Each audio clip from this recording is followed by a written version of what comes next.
Caras alunas, caros alunos do GEPEX, sejam todos e todas bem-vindos e bem-vindas a mais um tutorial do nosso grupo. Nesse tutorial nós vamos dar início a uma sequência de apresentações sobre estatística descritiva. É o primeiro de uma sequência de diversos tutoriais nesse sentido.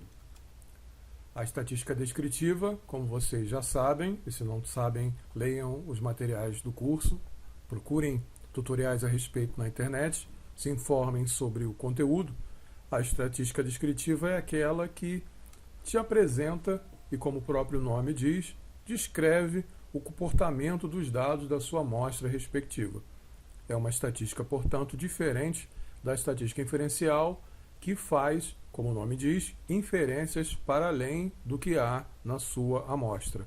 É uma estatística, a inferencial, que faz inferências sobre possíveis outras amostras e sobre a população de onde seus dados são amostra.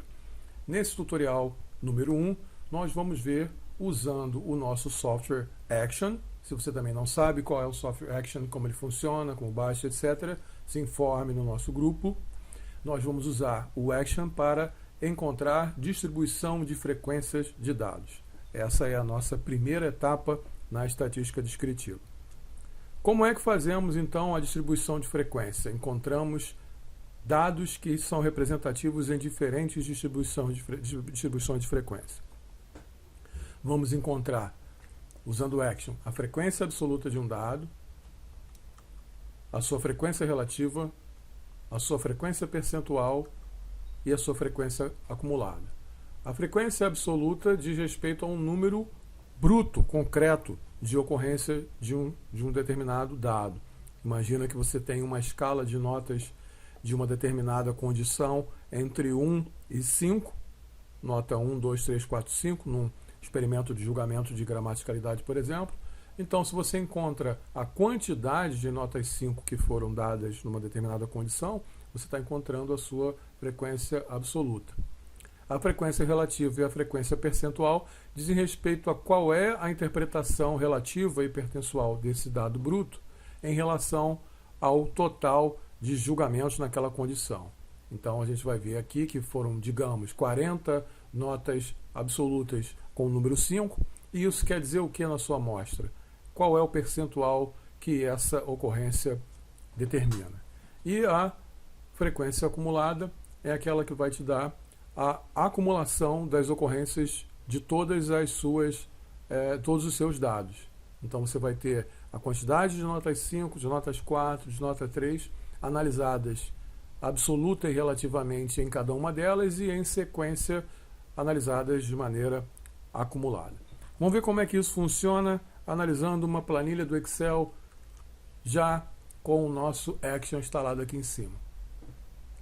Veja que aqui nós temos então uma planilha do Excel com dados de julgamento em escala, notas então de 1 até 5 em 3 condições. Condição 1, condição 2, condição 3. Não interessa especificamente ao nosso tutorial o que são essas 3 condições, apenas como nós podemos fazer a análise da distribuição de frequência de cada uma delas. Então eu tenho aqui um montão de dados, para cada condição eu tenho 76 dados, então o que eu quero fazer é ver qual foi a distribuição de frequência dessas notas nessa condição. Como é que eu faço? Eu venho aqui no Action, vai aparecer um aviso de que eu ainda não paguei o software aqui, ó. É um probleminha, desculpem, quando eu fizer o próximo espero estar com o software pago, para não aparecer isso daqui.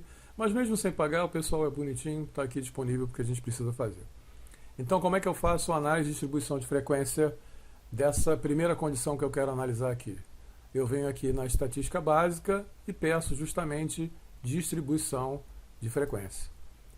O Action vai abrir essa planilha de diálogo, eu tenho que dizer onde se encontra o conjunto de dados cuja frequência eu quero analisar. Então eu venho aqui nessa coluna.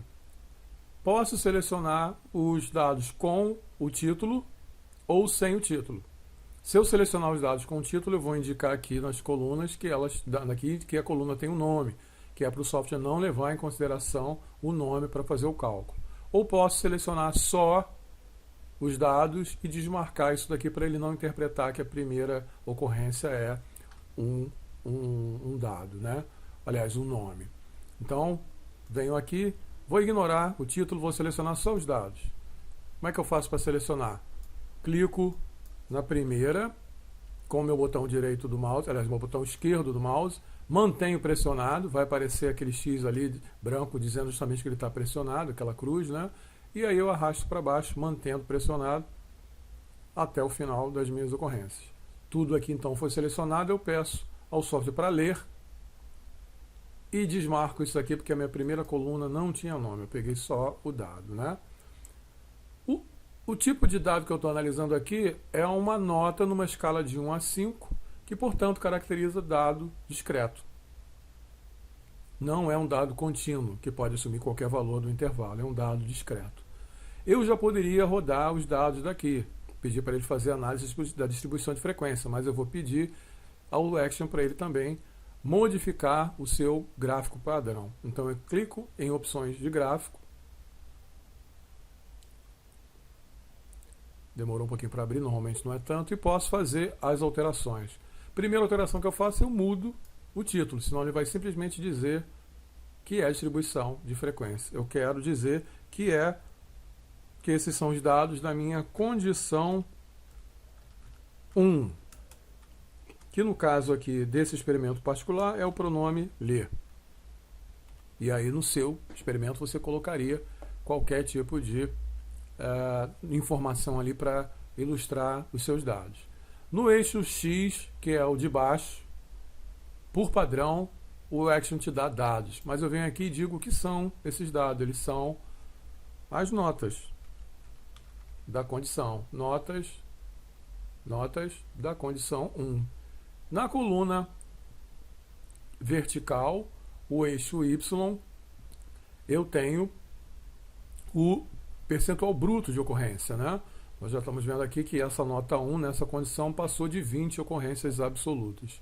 Eu mantenho, então, aqui a frequência. Poderia colocar outra palavra, distribuição, se quiser, mas mantenho ali frequência. Aí depois venho aqui em barras e posso personalizar mais. Posso pedir, por exemplo, ele mostrar o valor na barra. 22, está vendo como vai aparecer aqui lá no meu gráfico.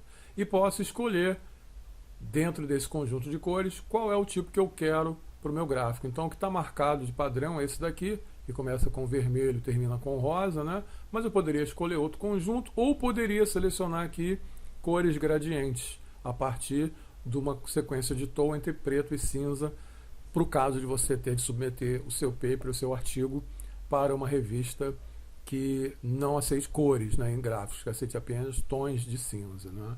Então aí eu posso selecionar aqui. Mas eu vou manter cores, porque nesse caso agora não nos interessa esse gráfico em cinza. Nos parâmetros gerais eu poderia mudar o fundo, vou deixar o fundo branco. Poderia remover eixo X, eixo Y se eu quisesse, né?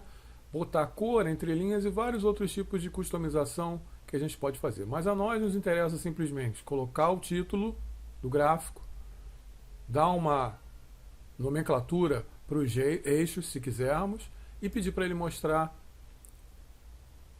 os valores nas barras. E outra coisa que pudesse ser necessário no seu caso específico. Então já definimos quais são os dados dos gráficos que queremos. No Action, nós já sabemos, é preciso pedir para que o programa coloque os dados em outra planilha, para ele não dispor os dados aqui junto com a nossa planilha com os dados brutos, gente, para que não haja confusão na visualização. Vamos imaginar que você tenha deixado o cursor em cima de algum dado desse daqui, e aí, quando você pede para o Excel, para o Action, plotar o gráfico, o resultado da análise de distribuição de frequência, na célula atual, ele pode pegar qualquer célula aleatória aqui que você tenha esquecido de deixar o cursor. Se você deixar do lado de cá, numa célula que não está ocupada, até salva. Mas, como você vai analisar aqui três condições, é conveniente selecionar nova planilha. Ele vai abrir então uma planilha aqui embaixo, e aí é onde ficarão esses novos dados. Tudo bem? Depois disso apertamos OK. Aguardamos um pouquinho e pronto, voilà. eu tenho aqui então a distribuição de frequência de notas dessa minha primeira condição, a condição Lê, nos 5 fatores possíveis nessa condição. Nota 1, nota 2, nota 3, nota 4, nota 5. Frequência absoluta, como eu disse, total concreto de ocorrências. 22 ocorrências da condição 1. 8 ocorrências, aliás, 22 ocorrências da nota 1. 8 ocorrências da nota 2. 12 ocorrências da nota 3. 16 ocorrências da nota 4. 18 ocorrências da nota 5. Frequência absoluta. O que significa agora frequência relativa e frequência percentual?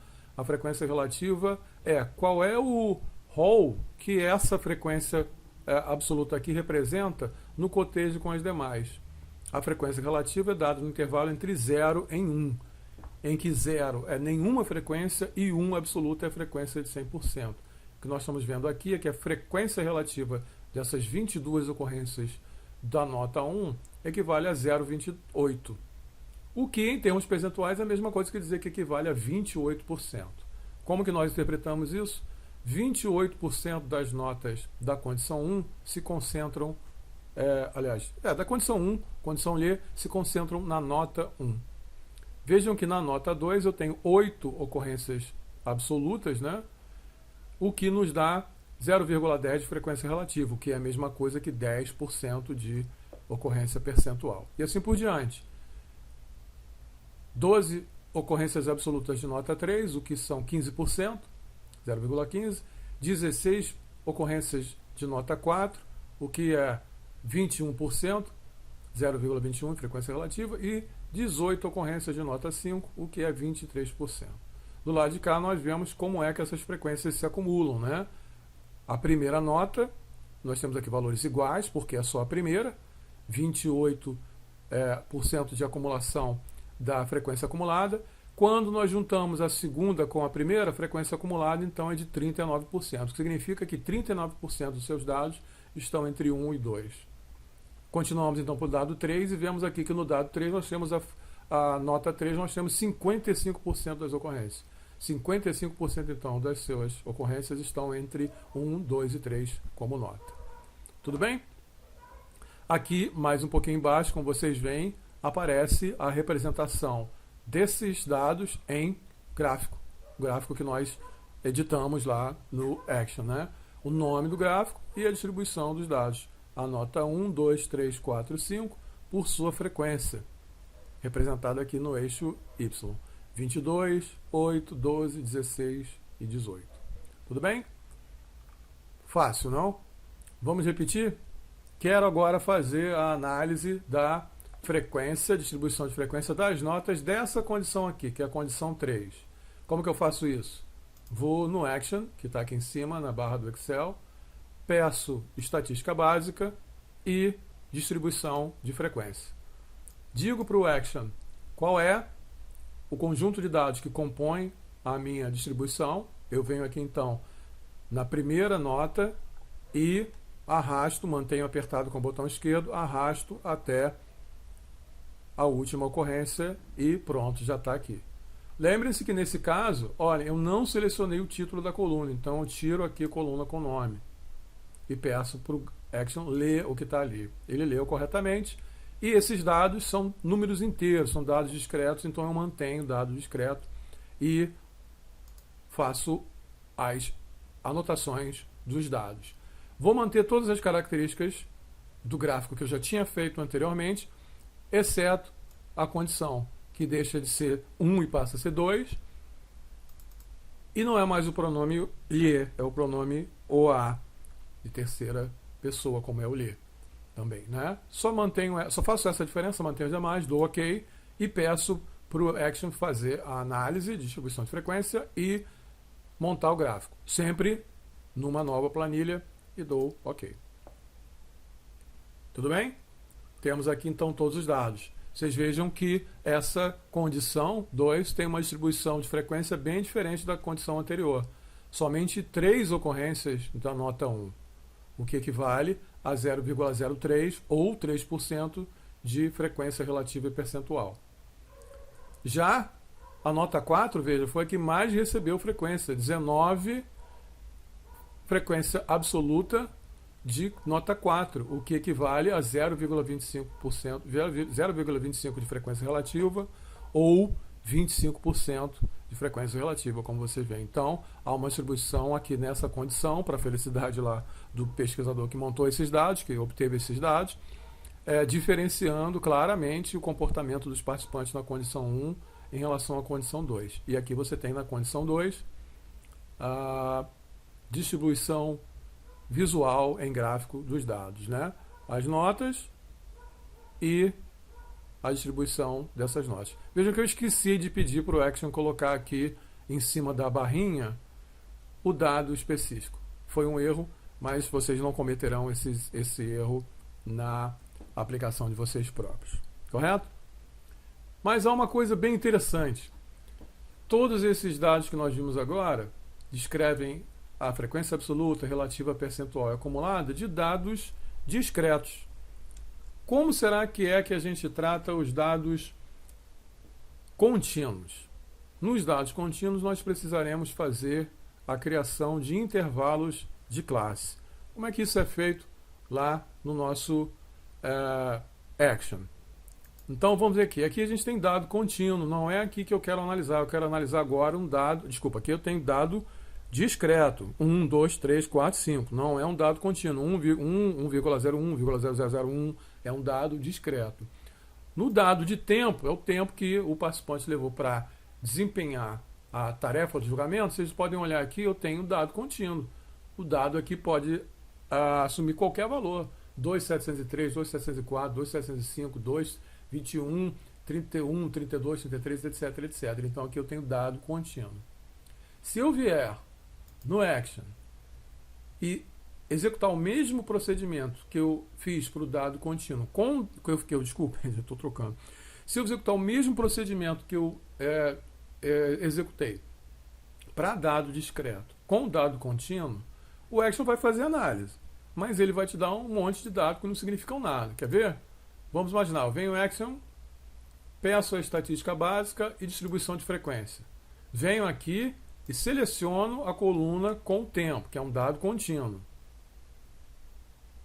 Selecionei tudo, peço para ele ler, ignoro isso daqui, né? Não selecionei o nome da coluna, ignoro isso daqui, mantenho igual o que eu fiz lá, mudo o nome do gráfico. Vou botar aqui, condição 1, tempo. Condição 1, ler, né? Condição 1 é ler. E agora aqui, no eixo de nota, eu tenho, na verdade, o tempo. E aí, se eu mantenho todo o resto, inclusive a ideia de que isso aqui é uma sequência discreta, clico em nova planilha e peço a análise, o que ele vai me dar é isso daqui, ó. Uma porção de frequências, só um. E um gráfico com tudo junto aqui, que não significa praticamente nada, não é? Por que isso aqui aconteceu? Porque ele listou a frequência de tempo 576 milhares de segundos. E aí vocês imaginam uma vez que isso aconteceu. Quase sempre é uma vez. Qual será a probabilidade de dezenas de participantes desempenharem uma determinada tarefa exatamente no mesmo tempo? 576 milhares de segundos. Não 577, nem 575, nem qualquer outro. É muito difícil isso acontecer. Por isso que nós precisamos vir aqui na seleção do tipo de dado que nós vamos analisar, de novo, Action, estatística básica, distribuição de frequência, e aqui, depois de selecionar o dado, vou continuar selecionando aqui então o tempo, sem selecionar o nome da coluna, né? Destaco aqui, se eu tiver selecionado eu mantenho, peço para ele ler, ele leu, já selecionou tudo aqui, e digo que o dado é contínuo. Mais do que o dado ser contínuo, não faz muito sentido se eu não agrupar esses dados em intervalos de classe, porque senão ele vai continuar me dizendo que tem um montão de ocorrência desrelacionada. Uma ocorrência de 576, uma ocorrência de 578, etc, etc. Eu posso pedir para que o Action agrupe esses dados em classes. Quantas classes eu quero ter? Isso depende do tipo de dado que você tem. Aqui nós estamos lidando com um dado discreto de tempo de execução de uma tarefa. Vamos imaginar que eu peça que o Action crie 15 classes nesse tempo. Então ele vai distribuir os dados que estão selecionados aqui em 15 grupos, que podem ser significativos dependendo da pesquisa que eu estou fazendo, né? Vou manter a descrição do gráfico, porque vai ser idêntica à última que eu fiz, e peço uma nova planilha. Peço OK, e aqui ele me deu os dados. Vocês vejam que aqui então eu tenho 15 classes. O que significa 15 classes? Ele pegou esse primeiro intervalo aqui, que ele distribuiu naturalmente, né, por ele próprio, por a sua conta, que acabou sendo o intervalo entre 576 milésimos segundos e 1 segundo 491 milésimos, né? Quase aí 1 segundo entre o mínimo e o máximo dessa classe. E viu quantas ocorrências aconteceram nessa classe.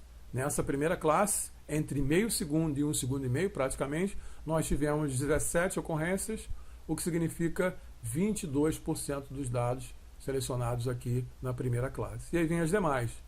Vocês vejam que, como os dados apresentam uma distribuição bastante assimétrica, algumas classes não têm aqui nenhuma ocorrência. Provavelmente eu vou ter dados muito discrepantes. Vocês vejam que, na frequência acumulada, 65% dos meus dados estão até a minha categoria 1, 2, 3, 4, 5, 6, até a minha sexta categoria. Provavelmente eu não preciso de 15 categorias, e essas outras aqui, a partir da sétima, são categorias que aparecem por conta de dados discrepantes. Algo que a gente vai ver com mais detalhe no outro tutorial. Aqui vocês veem então o gráfico com a distribuição do tempo. Vocês vão ver que esses aqui são justamente os dados discrepantes, mas a distribuição do tempo de execução da tarefa do experimento. Notem que nessa linha, quando fazemos agrupamento de classe, aparece mais informação do que frequência, frequência relativa, frequência percentual e frequência acumulada. Aparece também a densidade e o ponto médio de cada intervalo de classe que eu criei. O que esses dados aqui dizem? Dizem, no primeiro caso, densidade. Qual é a densidade, ou seja, a quantidade de gente que tem dentro dessa classe. Vejam que é uma densidade alta, comparado com outras, que são muito pequenas, né? Como está aqui, ó. A mais alta densidade é a da 5, ó. Densidade 5, que tem 88% de frequência acumulada e 6%, não, a mais povoada é porque está em exponencial, eu confundi. A mais povoada é a com mais frequência percentual é de 28%. Mas aqui nós não temos a mesma densidade que, por exemplo, essa daqui que está em 7. Densidade 7. O que significa que a quantidade de pessoas dentro dessa faixa é maior do que a quantidade de pessoas dentro dessa faixa. Na verdade é menor porque está em exponencial, estou confundindo. Então exponencial, então aqui é menor, significa 0 seguido de 5, é um 0 seguido de 5 outros zeros e depois começa o 7. Então aqui é 0 seguido de 4 zeros, então esse número daqui é menor do que o número de lá. Além da densidade, a gente tem o ponto médio. O que é o ponto médio? Veja que aqui eu tenho um intervalo longo, intervalo de 576 contra 1491. Esse ponto médio diz qual é a metade desse intervalo, o que se encontra no meio dessa sequência. Então, o meio entre 576 e 1491 é 1033. O meio entre 1.491 e 2.407 é 1949, e assim por diante. Bom, então, para fazer a análise de dados contínuos, usamos a mesma lógica. Vamos em Action, pedimos estatística básica, distribuição de frequência, com a única diferença que vamos indicar que queremos um dado contínuo dividido em certas classes. Tudo bem? Esse foi mais um tutorial, o número 1 de uma sequência de estatística descritiva que vamos fazer. Bons estudos!